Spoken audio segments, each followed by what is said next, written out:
నేను నా ప్రాఫామ్ జర్నీలో చాలా కంపెనీస్ అయితే ట్రై చేశాను. ఒక్కొక్క కంపెనీ గురించి నా ఎక్స్‌పీరియన్స్ అయితే మీతో షేర్ చేసుకుందాం అని చెప్పేసి అనుకుంటున్నాను. సో, అందులో భాగంగా ఫస్ట్ కంపెనీ వచ్చేసరికి కాయిన్‌ట్రాక్ట్స్. సో, నేను యాక్చువల్లీ దానికి అట్రాక్ట్ అయిన మెయిన్ రీజన్ ఏంటంటే డైలీ పేఔట్స్. యాక్చువల్లీ డైలీ పేఔట్స్ అంటే మనకి మెయిన్ అకౌంట్ రాంగానే ఏదైనా ప్రాఫిట్ చేస్తే వెంటనే పేఔట్ పెడితే 24 అవర్స్‌లో మనకు పేఔట్ వచ్చేస్తుంది. సో, ఆ ఫీచర్ నాకు బాగా అట్రాక్ట్ అయ్యి నేను దాంట్లో తీసుకున్నాను అకౌంట్. అండ్ నేను జనరల్గా ఎక్కువ బిట్‌కాయిన్ అండ్ గోల్డ్ ట్రేడ్ చేస్తూ ఉంటాను. సో, అట్లాగే మీమ్ కాయిన్స్‌ని కూడా ట్రేడ్ చేద్దామని చెప్పేసి నేను ఆ ఫండెడ్ అకౌంట్ తీసుకోవడానికి మెయిన్ రీజన్ మీమ్ కాయిన్స్ గురించి. సో, నేను తీసుకున్న తర్వాత ఏమైందంటే నేను తీసుకున్న టైంలో Pepe USDT, Bonk USDT and Doge USDT, Shib USDT ఇట్లా ఒక 5-6 మీమ్ కాయిన్స్ అయితే ఉన్నాయి.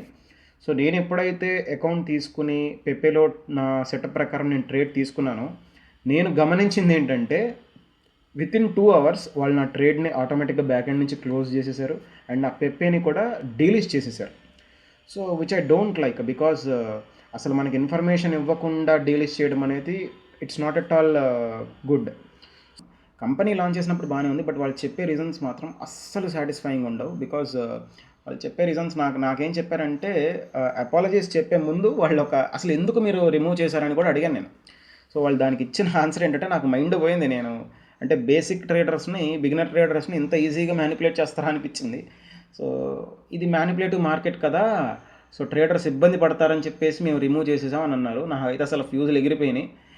ఇదేంటి అసలు మీమ్ కాయిన్స్కి వచ్చేదే యాక్చువల్లీ ట్రేడర్స్ ఆ హై వాలటిలిటీని క్యాప్చర్ చేసుకుందామని చెప్పేసి. అట్లాంటిది వీళ్ళట రిస్క్ మేనేజ్మెంట్ విషయం కూడా కాదు, అంటే కంపెనీ రిస్క్ మేనేజ్మెంట్ అని చెప్పినా కూడా అదొక రకంగా ఉండేది. బికాస్ అప్పుడు మరి నేనేం క్వశ్చన్ అడుగుతానంటే ఇప్పటిదాకా ఎందుకు ఉంచారని అడుగుతానని చెప్పేసి రిస్క్ మేనేజ్మెంట్ అనే పాయింట్ ఎత్తకుండా బిగినర్ ట్రేడర్స్కి ఈ మ్యానిపులేషన్ తట్టుకోలేరు, సో వాళ్ళని దృష్టిలో పెట్టుకుని మేము తీసేసామన్నారు. అసలు నాకు అదైతే చాలా బ్యాడ్ ఆన్సర్ అనిపించింది. ఇట్స్ సిన్సియర్ అపాలజీస్, ఈసారి నుంచి మేము ఖచ్చితంగా ఇన్ఫార్మ్ చేస్తామని అన్నారు. సరే ఒకసారి అయితే ఫర్గివ్ చేయొచ్చులే అని చెప్పేసి నాకు కూడా కొంచెం అట్లా సాఫ్ట్గా అనిపించి మళ్ళీ నేను సెకండ్ టైము బాంక్లో మళ్ళీ నా సెటప్ ఫామ్ అయితే నేను ట్రేడ్ తీసుకున్నాను. అగైన్ బాంక్ కూడా సేమ్ అదే జరిగింది. నేను ఆ ట్రేడ్ తీసుకున్న తర్వాత కొంత టైం తర్వాత బాంక్ ట్రేడ్ ఆటోమేటిక్గా బ్యాక్ ఎండ్ నుంచి క్లోజ్ చేసేసారు. అండ్ ఈ బాంక్ని రిమూవ్ కూడా చేశారు, డీలిస్ట్ కూడా చేసేసారు. సో నాకు అప్పుడు అది చాలా ఫ్రస్ట్రేటింగ్ అనిపించి నాకు ఇన్ఫర్మేషన్ అయితే ఏమీ ఇవ్వలేదు. సో నేను డైరెక్ట్గా మళ్ళీ కస్టమర్ కేర్తో మాట్లాడాను. సో ఎందుకు ఇట్లా ఇన్ఫర్మేషన్ కూడా ఇవ్వలేదు, ఇస్తానన్నారు కదా అయినా కూడా ఇట్లా ఎందుకు చేశారు అంటే మళ్ళీ ఇట్స్ సిన్సియర్ అపాలజైజ్, మళ్ళీ ఈసారి నుంచి ఇన్ఫామ్ చేస్తా అన్నారు. సో యాక్చువల్లీ నాకైతే బ్యాడ్ ఎక్స్పీరియన్స్ వచ్చేసింది దాంతో. అండ్ బికాస్ నేను యాక్చువల్లీ బిట్కాయిన్ గోల్డ్ ట్రేడ్ చేస్తున్నప్పుడు నాకు మెటాట్రేడర్ 5 ఇంటర్ఫేస్ నాకు చాలా ఇష్టం. సో నేను దాంట్లో ట్రేడ్ చేసుకుందాం అనుకుంటున్నప్పుడు ఈ ఇంటర్ఫేస్కి రావాల్సిన అవసరం లేదు. సో బికాస్ కాయిన్ట్రాక్ట్స్లో ఇంటర్ఫేస్ అంత బాగోదు. ఎవరైతే బైనాన్స్లో ట్రేడ్ చేస్తూ ఉంటారో రెగ్యులర్గా, సో వాళ్ళకి ఆ ఇంటర్ఫేస్ బాగానే ఉంటుంది. కానీ బట్ నేను మెటాట్రేడర్ 5 ఎక్కువ ట్రేడ్ చేస్తూ ఉంటాను, సో నాకు అంత ఇంటర్ఫేస్ బాగోదు. బట్ స్టిల్ మీమ్ కాయిన్స్ ఉన్నాయి కదా, చాలా తక్కువ కంపెనీస్లో మీమ్ కాయిన్స్ అవైలబుల్గా ఉంటాయి అని చెప్పేసి ఉద్దేశంతో నేను దాంట్లో అకౌంట్ తీసుకున్నాను. But I had a very bad experience. Even though ఇంకొక రీజన్ ఏంటంటే డైలీ పేఅవుట్స్ కూడా, సో అది కూడా రీజన్ అని చెప్పి తీసుకున్నాను. But I had a very bad experience. But still ఎవరైతే నేను బైనాన్స్ ఇంటర్ఫేస్ నాకు ఇష్టం, సో దాని ప్రకారమే నా క్యాలిక్యులేషన్స్ కూడా ఈజీగా ఉంటాయి, అట్లాగే బిట్కాయిన్ అండ్ ఆల్ట్ కాయిన్స్ని నేను ఎక్కువ ట్రేడ్ చేస్తూ ఉంటాను అనుకున్న వాళ్ళకి మాత్రం ఈ కంపెనీ బాగానే ఉంటుంది. అండ్ డైలీ పేఅవుట్స్ కూడా పర్వాలేదు. బట్ ఇంటర్ఫేస్లో మీరు కాంప్రమైజ్ అవ్వాల్సిందే, అంత మంచి ఇంటర్ఫేస్ కాదు, వెబ్ ఇంటర్ఫేస్లో ట్రేడ్ చేయాల్సి వస్తుంది. అండ్ రిమైనింగ్ అంతా బిట్ ఫండెడ్ ఇంటర్ఫేస్. నేను ఆల్రెడీ బిట్ ఫండెడ్ గురించి ఒక వీడియోలో కూడా చెప్పాను.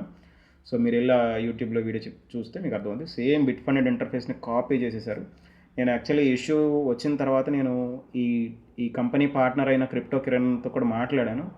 సో తను కూడా నాకైతే ఎంతసేపు నేను చెప్పాను నా హానెస్ట్ ఎక్స్పీరియన్స్ అయితే నేను షేర్ చేద్దాం అనుకుంటున్నాను అంటే అది అట్లా కరెక్ట్ కాదు అది అని చెప్పాడు. కానీ బట్ నేనైతే నా ఎక్స్పీరియన్స్ని అయితే ఖచ్చితంగా షేర్ చేద్దామనే ఉద్దేశంతో ఈ వీడియో చేస్తున్నాను. So that's it. ఈ కాంట్రాక్ట్స్ అయితే నా ఎక్స్పీరియన్స్లో ఒక రేటింగ్ ఇవ్వాల్సి వస్తే ఒక 2.5/5 స్టార్ ఇవ్వచ్చు. బికాస్ అంటే నా పర్సనాలిటీ ప్రకారం నేను చెప్పాను కదా బిట్కాయిన్ని గోల్డ్ని ఎక్కువ ట్రేడ్ చేస్తున్నప్పుడు, so I don't feel like అంత వర్ది అనిపించలేదు బిట్కాయిన్ ట్రేడింగ్ విషయంలో. బట్ ఆల్ట్ కాయిన్స్ విషయానికి వస్తే అండ్ ఎవరైతే కొంచెం బైనాన్స్ ఇంటర్ఫేస్ని ఎక్కువ ఇంట్రెస్ట్ చూపిస్తూ ఉంటారో వాళ్ళకి ఇది బాగానే ఉంటుంది. బట్ పర్సనల్లీ నా ఎక్స్పీరియన్స్ అంటే నా పర్సనాలిటీకి నేను ఏదైతే చెప్పానో బిట్కాయిన్ని గోల్డ్ని ఎక్కువ రెగ్యులర్గా ట్రేడ్ చేస్తుంటాను అండ్ మీమ్ కాయిన్స్ని ట్రేడ్ చేయడానికి ఇష్టపడతాను కాబట్టి యాక్చువల్లీ ఆ అకౌంట్ తీసుకుంది. బట్ దీనికంటే కూడా మంచి కంపెనీస్ మీమ్ కాయిన్స్ని ట్రేడ్ చేయడానికి ఉన్నాయి. సో వాటి గురించి నేను తర్వాత వీడియోలో మాట్లాడతాను. సో ఇది ఈ కంపెనీ గురించి అయితే.